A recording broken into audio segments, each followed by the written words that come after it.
Welcome to Ask Will, where we're currently up to a total of 10 subscribers. I really appreciate everyone. So today I'm going to be trying to answer a few more questions. This is one I get frequently from a lot of different people. What IT certifications should I get? And I wanted to show you a quick Google search on the topic to show you why I get this question a lot. So typing exactly that in, what IT certifications should I get? You get back these results. And anyone that's been in my industry long enough understands this is laughable, right? So some of these certifications are pretty meaningless, and some of them are meaningful. If you go down a little further on the same page and get to some of the questions, what are the best IT certifications to start with? Now, this is incredibly laughable, right? You can't start with a CISSP or a PMP or even a CISA, right? These certifications are meant to have years of experience in positions doing these jobs, and possibly in many cases predecessor requirement certifications. So uh, it's important to understand when you ask these types of questions, what are you trying to answer? And most people that ask this question are either early in their career and they just need to know what direction to travel in, um, or they're late in their career and they think they need a piece of paper to get their next big paycheck. And both those are good ways to go about it. Um, Let me show you real quick. CompTIA, which is where most people start out, usually like an A plus certification, Securities Plus certification, has all sorts of data. And that's something I will give them some praise for. Uh, Under their cybersecurity specialist track, the data is not what I would call accurate. And again, this goes back to why I'm trying to answer this question for everyone. You can see they've got three different experience levels here: beginner, intermediate, and advanced. And it really depends on the location you're in, the demand for that field, etc., as to whether or not these salaries make any sense. But as I'm sure most of you can guess, a security level cybersecurity specialist that's advanced is probably making more than 105 grand a year. Um, and a beginner, in most cases, is not making 80 grand a year. The job posting numbers are kind of questionable as well. But more interestingly enough, it brings up a very good topic when you go down a little further and look at the job titles associated with what they consider a beginner, right? So, a system administrator, a network engineer, or system engineer, those are not beginning roles titles. Typically, you're going to see something along like an analyst type level or SOC level, right? Those titles they've got here are used by a lot of different people, and it's important to understand that between a small company and a large company, job titles are fairly meaningless. At one company, an analyst may make a large amount of money, and another one, analyst may make a small amount of money. And the day to day work is completely different between the two. It's important when you're interviewing or looking through job descriptions that you try to understand what the actual role is and what you'll be doing on a daily basis. It's a great question to ask in any interview you get. But just to drive home the point, let's look at immediate, intermediate real quick. And you can see where I said analyst is probably more of a beginner role. They've got it here as a intermediate role. Then security engineer right next to an analyst. And then pen tester. That's kind of an odd way to put things together, but again, to drive the point forward, go to the advanced level, and you'll see where it just gets kind of ridiculous, right? They've got a senior security engineer, a senior security analyst, and a CISO all at the same advanced level. And I guarantee that CISOs, in most cases, aren't making 105 grand a year. And they wouldn't consider themselves one level up from like a senior security analyst or senior security engineer. It, of course, varies. Small, medium, large companies have different levels.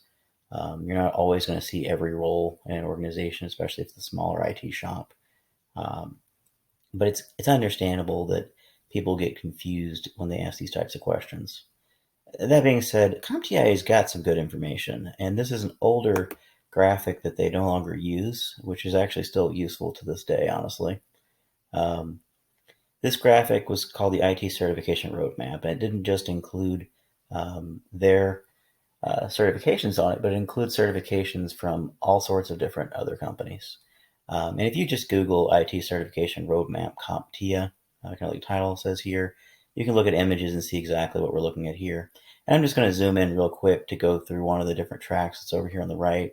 So if you're in information security, network and cloud technologies, etc., IT management and strategy, and some of this is agreeable, some of it's not. I do like how they categorized it, and um, you can have a longer conversation about each of these individual tracks if you want. So if anyone wants to know more information on the individual tracks, let me know and I'll make another video on that.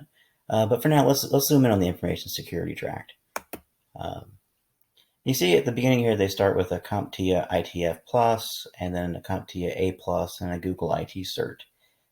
Obviously, it's their chart. They're going to put their certifications where they need to go. But again, I mean, you know what that is from an A plus certification. It's kind of a low level certification. Now, if you have a 4-year degree from a college university, you've clearly learned just about everything you're going to know, and then a lot more than A plus certifications are going to get you. And again, if you go look on the job boards, which we're going to get to later, for that type of certification, the pay levels are going to be lower than what you would expect with a 4-year degree. Now, if you're not a degreed individual and you're just trying to go an IT track, that's a great way to get your foot in the door. You typically want to get into help desk type positions to start with, like a level 1, level 2 support kind of position, and kind of work your way up there. Then a little further along their track for security, there's a bunch of certifications they've listed in the intermediate level. And again, I can see why people would ask, what do I need to start off with? Where do I need to go? Because it's kind of hard when you go research maybe 10 different certifications and all sorts of different acronyms to know what's important, right? And why would there suddenly be a MCSA Windows Server certification in here, right? Or Server Plus and your Network Plus, Security Plus, right?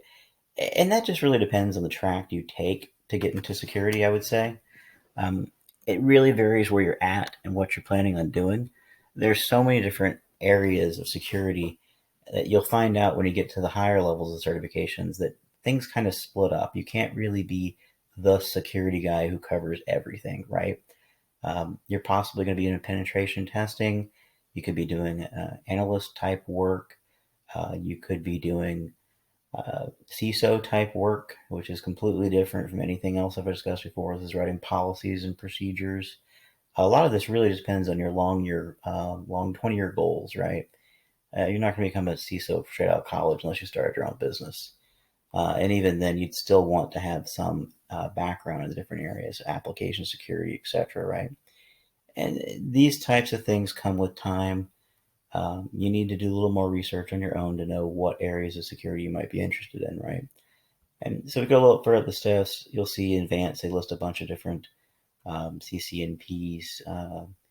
And these certifications, even like the CISA, right, an auditor type certification, these are advanced certifications. You're not going to be getting these 1 to 2 years experience in your belt, and then you go run off and grab CISA. I mean, even if you do manage to get one of these certifications, I'm not certain if they all require several years of experience like the CISA or CISM would, right? No one is really going to hire you just because you have a piece of paper.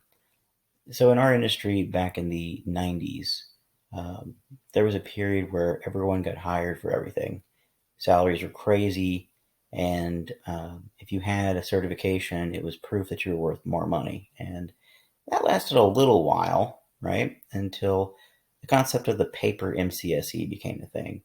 To put how ridiculous this got, people were getting certifications, studying a book, taking brain dumps off the web, and just passing tests to the point where anyone could get a certification. It was called a paper MCSE, partly due to there was a 12-year-old many years ago from China that had gotten an MCSE from cramming for the test and just taking a bunch of online questions. And now this child may be brilliant, right? There's always that possibility.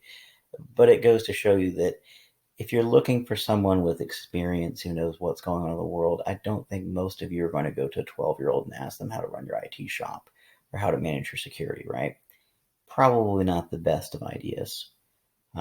So paper MCSEs kind of made certifications more difficult to get, and that's where you walked into what like the CISA or the CISM, which I currently have over here in the expert level, require you to have several years of certifications. They require background checks. They require references, right? It's not something you can just get overnight. But, and this is the key to the but, if you go to the expert level and kind of work your way back, through certifications, you can determine where you want to come from. Like, for example, a CCIE. You're not going to get a CCIE without having a CCNP first. And before that, you'd have to have a CCNA. And those lines of certifications from Cisco are typically very expensive. A lot of times, employers will pay for you to get them. But if you try to pay for something like this out of your own pocket, you're going to go broke. It's going to be like paying for a college education. And again, having a very expensive CCIE and no years of experience is probably not going to get you a job. In fact, it might make it difficult for you to get a job if you have a CCIE and no experience and you're trying to get your first network or network security job. I'm not sure many people would want to hire you because immediately you could jump ship once you got experience, right? And that's important to keep in mind. Moving on. What certifications should you get and why should you get them? Well, at the end of the day, we're all trying to get certifications because we either love our jobs and love security or IT, or because we just want a high paying job. And so that's important to understand. That's a lot of motivation, these expensive certifications. So, what can you look at? Well, like I did in a prior video, you can go to LinkedIn, you can go to Indeed, you can go to any of the job boards and kind of get an idea of what's out there for jobs and different certifications. And I picked on CISM because I'm familiar with this one. There's a whole long story about why this method I'm using here works and what the limitations are on it. But from this individual search, you can see that in the United States, there are roughly 5,696 results for CISMs. It's a rare certification to have. And there's not as many jobs as you might imagine, right? What's key to understanding when you see these results is these are good jobs, right? But what if you narrowed it down to a specific location? And this is important. So in this search, I did the same exact search, but instead of the entire United States, I put the Washington, D.C., Baltimore area. So you can see the 1,386 results versus what we had earlier is about a quarter of the jobs for CISMs are all in the Washington, D.C., Baltimore area. So why is that? Well, obviously the federal government has a lot of IT security positions, and this is very important work for them. So you'd wonder where exactly are all the security jobs, right? And I'm picking on security for this one video, but again, I can talk about any of the other ones that you might like. But let's go over to Indeed. I like their search a little better for this one. And again, pick CISM in the United States. And what you can find here is you can pull down the location. And this gives you a great idea of where the different jobs are. And you can get a better idea by looking at this, approximately how many jobs are in an area. So again, you see at the very top of the list, DC. Surprising to me, Atlanta, Georgia has 100 positions listed. And I'd also emphasize, notice that there's only 3,342 jobs here, right? About half the jobs that I found on LinkedIn. And that's going to be the situation. You're going to find some jobs on Indeed that aren't on LinkedIn and vice versa. You're going to find jobs all over the place. So if you're not familiar with DC or you don't have friends or family in the area, you'd have to know that Arlington's very close to it as well. So it's more of a part of the metro area. Go down again, you're in Virginia again, and you start looking at some of the areas that are in here, and this starts adding up. Reston's pretty close as well. Something to consider when you're looking at these items as well, you look at salaries and kind of get an idea of what's a good salary for a particular area, what's not a good salary for a particular area, right? And it's really hard and important, I should say, to compare salaries. Say there's only 49 jobs for CISMs in Houston, so it's not a great area for security. But the salary in Houston, Texas, compared to the salary in Washington, D.C., is significantly different based off cost of living. And the same thing can be said for any of these jobs that are out in California. You think you would see, I personally thought I would see a lot more jobs in California, but the bulk of the jobs for security are based out of DC. And it's important to understand this, especially when you're young, getting started out, that your first job that you get, you want to be around friends, you want to be around family. But if you're looking to pursue your career, become an expert in your field, you need to be where the money is. And you need to be where the jobs are. And you need to understand the local economy before you go somewhere. A good example, going back to Houston, Texas, where I currently live, the bulk of our employment here is based on the oil industry. So when the oil industry does well, our jobs do well. When the oil industry does bad, everyone's jobs do bad. and we have a portion of it based off of medical, etc. But for certifications, I get off track a bit, don't I?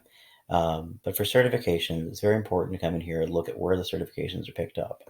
Because, again, as where I picked CISM this time, you can do the same thing for like a CISSP across the United States. And that story may be different, right? So you pick out the location again, a lot more jobs again. This time for Indeed, you're looking at probably 4 times as many jobs. But then again, you got to ask, what are the salaries? What are the ranges? And then, what are the locations of these jobs? Again, mostly you're going to see in the DC area again, but there's a lot more jobs again for like Chicago, Illinois. And you see Houston's not even in the list at this point. But that's how it works. Some areas value certifications. Another big one in our industry is CEH, right? Certified Ethical Hacker. And again, across the country, even on Indeed, you see only 2,710 jobs. And location-wise, I don't see Houston in the list, but if you want to check it out, you can get my drift real quick here and do a similar type search to me and see that Houston's got a total of 13 jobs for the Certified Ethical Hacker. That certification, while it's big in the industry and big for penetration testers, is not a big job thing for Houston, really. So it's important to understand these concepts. When someone asks what certification to get, I could list off 4 or 5 certifications, and that wouldn't be useful for you. I'm trying to teach you here instead how to find what would be good for you now, where you're currently living, and what's good to find a job. Do the same thing with the salary. Go back and say, put a minimum salary on it, right? We'll pick on the CISSP since it says a lot, right? So CISSP in general, and I'll pick on this real quick. In the United States,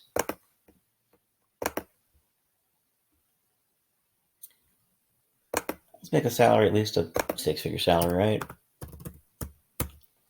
Because no one wants to stay at 50 grand a year when they start out. Those 11,000 jobs chopped down to about half. So think about this when you think about what your eventual salaries are going to be. Most people work until they're probably 62 or 65. IT is a little earlier, so we could say 60, right?